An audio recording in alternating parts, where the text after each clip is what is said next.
Quand on crée un concept Eureka, le choix du lieu est important. C'est ce dont je vais vous parler aujourd'hui dans cette vidéo.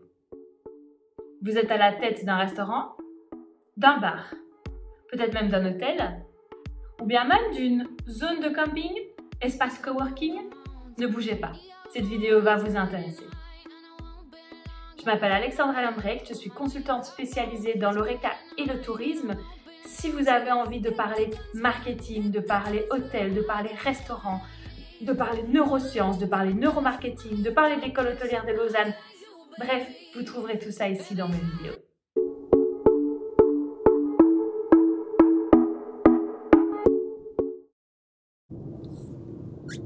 La première étape quand on veut créer un concept Eureka est de faire une étude de marché. Alors tout le monde sait ce que c'est, je pense, une étude de marché. On va analyser les chiffres, on va regarder ce qui se passe autour, on va questionner, on va faire des enquêtes, etc. Ici, la différence, c'est qu'on part d'un établissement qui est déjà existant. Donc sur la photo que je vous ai montrée, c'est un emplacement qui est en train d'être retapé à l'intérieur, qui est complètement vide. Avant, il n'y avait rien dedans, il n'y avait pas de commerce dedans. Je pense que c'était un logement, si je me souviens bien. Donc ici, la différence par rapport aux études de marché classiques que vous pourriez connaître, donc une étude de marché classique, ce serait est-ce qu'on va faire ce projet-là, oui ou non, à quel emplacement va-t-on le faire, à quel tarif va-t-on le faire, etc. On va y venir, tout ça. Mais ici, la subtilité, c'est qu'il y a déjà un emplacement existant.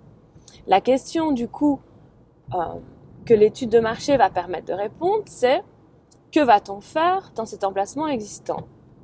Quel va être le concept qu'on va mettre en place dans cet emplacement et comment va-t-on le créer? Quelle va être son histoire? Donc ici, la subtilité, c'est de se dire, on a déjà l'emplacement, donc on n'a pas besoin de faire une étude de marché sur où est-ce que je vais aller me positionner, dans quelle ville, dans quelle rue, dans quel quartier. Non, l'emplacement, il existe et il faut bien composer avec. Et donc, on va faire une étude de marché qui est un peu différente des études de marché classiques qu'on a déjà fait, qui est plutôt de se dire, on va aller interroger les habitants du quartier, on va leur demander leurs besoins, parce que finalement, le marketing, c'est ça en fait. Le nerf de tout ça, c'est vraiment de répondre à un besoin. On ne crée pas une entreprise si elle ne répond pas à un besoin. Bien sûr, il y a plein de besoins différents. On va pas parler ici de la pyramide de Maslow, c'est pas mon objectif avec ce podcast, mais on va répondre à un besoin. Si vous voulez vendre quelque chose qui fonctionne, il faut répondre à un besoin. Ça, c'est la base, on va dire.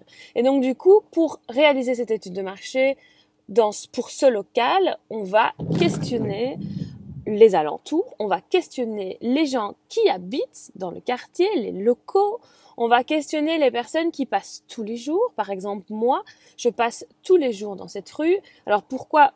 J'en ai pas parlé avant, mais cette rue, c'est la rue du Laveu. Dans la rue du Laveu, il y a une école, l'école du Laveu. Et donc, tous les jours, je dépose ma fille à l'école dans cette rue. Et plusieurs fois par semaine, je la récupère dans cette rue. Donc, c'est une rue avec énormément de passages. Ce qu'il faut savoir aussi, c'est qu'il y a un hôpital, l'hôpital Sainte-Rosalie. Je ne pense plus qu'on l'appelle encore comme ça. Mais en tout cas, voilà, c'est une rue avec du passage. C'est une rue qui est dans un quartier un peu spécifique aussi. Je ne sais pas si vous connaissez le quartier du Laveu, mais c'est un quartier qui est assez prisé maintenant, depuis quelques années d'ailleurs à Liège. Et c'est un quartier qui se veut, enfin, pas l'ancrage, mais le cadre, si on met quartier du Laveu et qu'on pose des questions aux gens sur qu'est-ce qu'ils pensent du quartier du Laveu, ce qui va revenir, c'est un quartier bobo. Un quartier un petit peu où les personnes qui vivent dans ce quartier sont énormément intéressées par tout ce qui est vegan, tout ce qui est consommation locale, tout ce qui est écologie.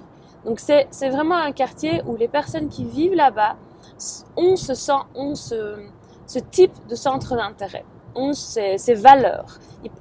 Les personnes qui vivent là-bas partagent en grosse majorité ce genre de valeurs. Et donc, c'est intéressant à savoir, évidemment. Et pourquoi est-ce que je dis que je ne comprends pas les gens du laveu? C'est pas les gens du laveu que je ne comprends pas, ce sont les personnes qui installent finalement des commerces dans ce quartier. C'est que j'ai l'impression qu'aucune étude de marché type conception Horeca a été faite dans cette rue. Je prends un exemple. Dans le bas de cette rue, il y a un café, un bar actuellement. Et il y a 2 ans, il y avait un autre bar, où il y a même peut-être 3-4 ans, il y avait un autre bar qui a fermé ses portes. Rien à voir avec le Covid, rien à voir avec les prix de l'énergie, parce qu'il a fermé ses portes bien avant le Covid. Pourquoi? Parce que c'était un café, il était marqué café en plus, un café de quartier. Alors, j'ai rien contre les cafés de quartier, il y en a qui fonctionnent très bien et depuis 30 ans par exemple. Ben, c'est normal, ils ont les clients habitués. Mais ici, dans le Laveu, ce café n'a pas fonctionné. Pourquoi? Parce que ce n'est pas la clientèle, ce ne sont pas les gens de ce quartier-là qui pourraient venir dans ce café, de ce concept-là. Pourquoi? Parce que le quartier du Laveu est devenu beaucoup plus jeune. Les personnes qui achètent maintenant des maisons dans le Laveu, ce sont des jeunes, ce sont des gens qui ont la trentaine et qui ont envie d'une éducation positive, d'un retour vers le local, qui font tout à pied, tout en vélo. Si vous voyez le nombre de personnes qui arrivent en vélo devant l'école de ma fille, c'est énorme. Il y a énormément de personnes qui viennent en vélo avec leurs enfants, etc. C'est vraiment un quartier, voilà, qui devient comme ça. Et donc du coup, c'est logique, c'est normal que le bar, que le café de concept, café de village ne fonctionne pas, parce que il n'est pas destiné à être dans un quartier qui devient comme je viens de vous le décrire. Donc forcément, ce café a fermé ses portes. Et donc il est resté vide pendant un très long moment, pendant plusieurs années. Et puis évidemment, il y a le Covid qui est arrivé, donc personne n'a voulu reprendre un café à ce moment-là. Enfin, je connais d'autres personnes qui ont quand même ouvert des établissements pendant le Covid, etc. Mais c'est une parenthèse. Ici, il est resté fermé pendant un long moment. Et puis, tout à coup, les choses changent et il y a il y a l'air d'avoir du mouvement dans ce bâtiment et il y a quelqu'un qui finalement a repris cet endroit. Et qu'est-ce qu'elle y a fait? Un café. Et du coup, c'est étrange parce que on se demande à ce moment-là si une étude de marché type concept Horeca, donc une étude comme je viens de vous la décrire, aura été faite au préalable. Parce que du coup, ce café, je le vois, il est souvent vide. Et donc, voilà, ça c'était un exemple de ce qui se passe dans la rue du Laveu. Mais il y a d'autres exemples. Il y a un commerce qui a ouvert il y a quelques mois, ou allez, quelques semaines peut-être, et je ne sais pas ce que c'est. Il y a des chaises, il y a des tables, ce n'est pas un établissement Horeca, ce n'est vraisemblablement pas un magasin. Voilà, je ne sais pas ce que c'est. Il n'y a pas d'enseigne dessus. Je vois juste des meubles dedans. Alors je me dis que c'est peut-être un concept d'antiquaire, voilà. Et donc, tout ça pour en revenir à notre emplacement, moi je pense que si une étude de marché avait été faite comme je viens de vous la décrire, si les personnes vont dans la rue, posent des questions aux gens de passage qui vont déposer leurs enfants, mais posent la question aussi aux locaux, les locaux qui vont déposer leurs enfants, il y en a plein, donc on n'a même pas besoin d'aller faire du porte-à-porte, mais on pourrait faire du porte-à-porte. C'est vraiment, bien sûr, il va y avoir l'autre étude de marché, celle que vous connaissez tous, celle où on va questionner les chiffres, bien sûr. Mais ici, c'est un peu particulier dans le cadre de cette étude de marché aussi. Elle est différente parce qu'on a déjà l'emplacement et on doit composer avec. Et on doit lui trouver une histoire, parce que c'est bien ça ici. Il faut trouver une histoire. Il faut trouver quelque chose à raconter pour que les gens puissent venir et se dire, tiens, il se passe quelque chose là-bas, je vais venir parce que je suis intéressée, ça me parle, c'est mon quartier, j'y vais.